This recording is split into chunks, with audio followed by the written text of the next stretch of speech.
আমি মনে করি গ্রামের জীবনের থেকে শহরের জীবন অনেক ভালো।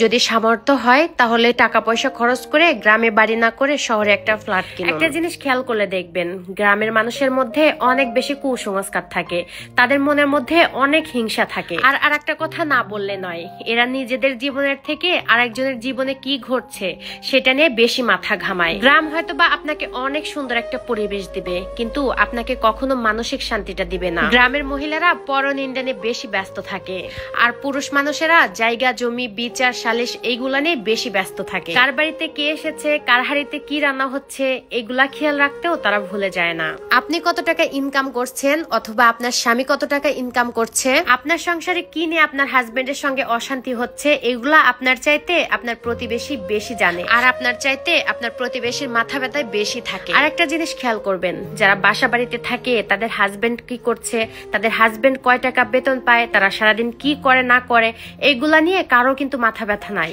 কারণ শহরের মানুষের এতটাও সময় নাই যে আরেকজনকে নিয়ে ভাববে। আসলে সত্যি কথা বলতে কি, যদি সামর্থ্য থাকে তাহলে গ্রামে থাকা একদমই উচিত নয়। গ্রামে 100 বিঘা সম্পত্তির মালিক হওয়ার চেয়ে শহরে একটা বাসা ভাড়া করে নিয়ে থাকা এটা অনেক ভালো, অনেক সম্মানের। আর গ্রামের বেশিরভাগ মানুষ এতটাই টক্সিক যে তারা তাদের ব্যক্তিগত জীবনের থেকে আপনার জীবন নিয়ে বেশি চিন্তিত।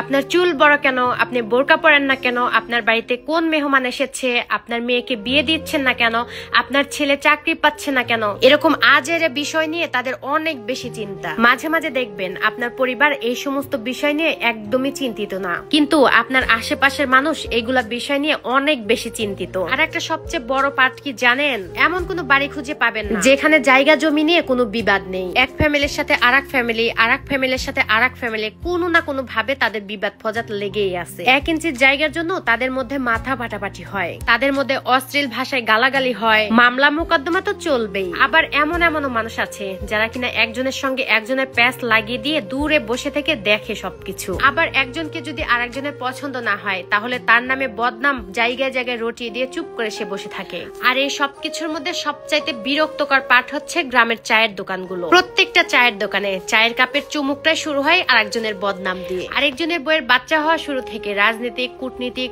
অর্থনীতিক, খেলাধুলা কোনো গবেষণায় বাদ যায় না এই গবেষণা কেন্দ্র থেকে। আর এই চায়ের দোকানের গবেষণাগুলো একদমই কিন্তু সবকিছু সঠিক হয় না, সবকিছুই কিন্তু গুজব হয়। সবার মাঝখানে গ্রামে কিন্তু আবার আপনার কিছু শুভাকাঙ্ক্ষীও থাকবে, আপনাকে বুঝতে চাইবে, আপনাকে বোঝার চেষ্টা করবে। আর এই শুভাকাঙ্ক্ষী মানুষগুলো অন্যের ব্যক্তিগত ব্যাপার নিয়ে কখনোই মাথা ঘামাবে না। এক কথায় তারা কোনো কারণে মাথায় ঘামাবে না, কারণ তারা বোঝে আর একজনকে নিয়ে সমালোচনা করা একদমই ঠিক না। আর যারা বোঝে না তারা আর একজনকে নিয়ে সমালোচনা করে। আমি আবার বলবো যে সবাই এক, কিন্তু এরকম আবার নয়। এরকম আরো অনেক ভালো মানুষ আছে যারা কিনা আর একজনকে নিয়ে গবেষণা করে না। আবার এরকম মানুষ অনেক আছে যারা কিনা আর একজনকে নিয়ে সমালোচনা করলে তাদের ভালোই লাগে না, তাদের পেটের ভাত হজমই হয় না, তারা কখনো শুধরাবেও না। সেই কারণে তো বললাম, যদি সামর্থ্য হয় তাহলে টাকা পয়সা না নষ্ট করে একটা ফ্ল্যাট কিনুন, সেখানে থাকুন, দেখবেন সারা জীবন আরামায়েশে কাটাতে পারবেন। তো যাই হোক, আজকে কিন্তু অনেক কথা বলে ফেলেছি, আর আমার কথার মধ্যে যদি একটু ভুল ত্রুটি থাকে তাহলে ক্ষমার দৃষ্টিতে সবাই দেখবেন। আর আজকের ভিডিওটা যারা দেখেছেন সবাইকে অসংখ্য ধন্যবাদ। আমার ভিডিওটা ভালো লাগলে অবশ্যই কিন্তু লাইক, কমেন্ট, শেয়ার করবেন, আর পারলে আমার পেজটা ফলো দিয়ে রাখবেন। তো সবাই ভালো থাকবেন, সুস্থ থাকবেন, আল্লাহ হাফেজ।